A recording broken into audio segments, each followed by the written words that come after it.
Hörmətli müəllimlərimiz, əziz şagird yoldaşlarım və dəyərli radyo dinləyicilərimiz.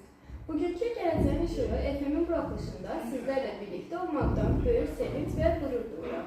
Mənim məktəbimizin 8B sinif şagirdi Leyla Əhmədzadə sizi Azərbaycanın ən görkəmli azadlıq şairlərindən biri, milli ruhun sarsılmaz siması Xəlil Rza Ulutürkün doğum gününə həsr olunmuş xüsusi verilişimizdən salamlayıram.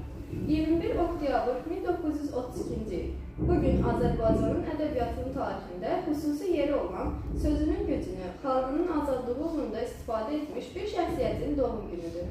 Xəlil Rza Ulutürk, Salyan rayonunun Piratman kəndində dünyaya gəlib və ömrünü sözlə xalqını, millətinin azadlığını yüksəltməyə həsr edib. O təkcə bir şair deyildi, həm də milli ruhun, şuurunun oyanışının simvolu, azadlıq eşqinin mücahidi idi. Onun hər bir misrası, hər bir şeiri xalqın azadlıq yolunda atdığı poetik addımların ifadəsi idi. Xəlil Rza Ulutürkün uşaq yaşlarında sözünü, dilini və ədəbiyyatının sevginə qapılmışdı. Məktəb illərində o, dərslərini və təhsilinin yanında həm də milli ədəbiyyatla maraqlanır, öz düşüncələrini şeir formasında ifadə edirdi. Bu, onun yaradıcılığının potensialının erkən göstəricisi idi. Əziz dinləyicilər, Xəlil Rza yalnız söz sənətkarı deyildi, o həm də fikrin qəhrəmanı, millətin vicdanı idi. Onun yaradıcılığı 20-ci əsr Azərbaycan poeziyasında inkişaflı xüsusi rol oynayıb. O yalnız hisslərlə deyil, həm də fikri, düşüncə və mübarizə ideyaları ilə poeziya ilə çatdırmağa, bacarmağa malik idi. O deyirdi, mən azadlıq eşqi ilə doğulmuşam, zənciri qırmağa yararlıyammı?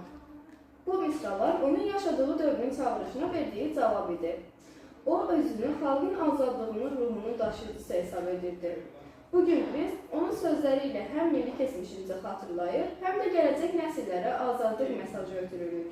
Xəlil Rza Ulutürk həyatının müxtəlif mərhələlərində həm təhsil, həm də yaradıcılıq sahələrində müxtəlif təcrübələr qazandı. İlk təhsilini Piratman kənd məktəbində alıb, daha sonra Salyan şəhərinin orta təhsilini davam etdirib. Onun uşaqlıqdan ədəbiyyata, tarixə və dilə marağı yaradıcılığının təməlini qoydu. 1950-1960-cı illər onun yaradıcılığının formalaşdığı dövrdür. O, Sovet dövrünün senzurası altında da azad söz uğrunda mübarizədən dönmədi. Hər bir şeiri xalqın düşüncəsini oyatmaq, milli şuuru gücləndirmək üçün bir vasitə idi. 1970-ci illərdə onun həbs olunması, təzyiqlərinə məruz qalması belə onun prinsipal mövqeyindən çəkindirmədi. Əksinə, həbs illəri yaradıcılığında daha da dərin fəlsəfəli və azadlıq yönümlü şeirlərin yaranmasına səbəb oldu.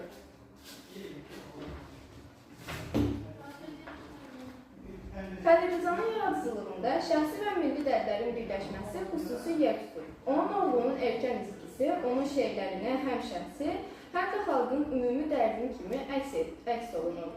Bu hadisələr onun yaradıcılığında daha da tərif insanpərvərlik və fəlsəfəli dərinlik gətirir. Həyatının bu mərhələlərində Xəlil Rza poeziyasının gücünü yalnız hiss deyil, həm də ideoloji, elmi və düşüncəsi ilə birləşdirdi. Onun şeirləri oxucunu düşünməyə, sorğulamağa, öz azadlığını dərk etməyə çağırırdı. Xəlil Rza Ulutürkün yaradıcılığında azadlıq, vətən sevgisi, milli kimlik və insanlıq anlayışlarını birləşdirir. Onun şeirləri həm fəlsəfəli dərinliyə, həm də emosional təlamlığa malik edir. Hər bir misra, hər bir fikir oxucunu düşünməyə və hərəkət etməyə sövq edirdi. O, gənclərə həmişə müraciət edirdi. Öyrənin, düşünün, sorğu-sual edin. Sözünüzü qoruyun, ruhunuzu qoruyun. Gələcək sizin əlinizdədir. Xəlil Rzanın şeirlərində azad ruh, milli şuur, elmə və biliyə hörmət əsas motivlərdəndir.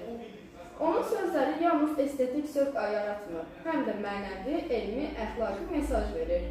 Onun ən məşhur şeirlərindən biri olan Ağ-qaranlıq əsərləri Xəlil Rzanın azadlıq müstəqillik ideyalarının simvolik və metaforik dil oxucuya çatdırırdı. Hər bir misra millətin gələcəyinə ümid, hər bir söz isə azadlıq eşqinin təcəssüm edirdi.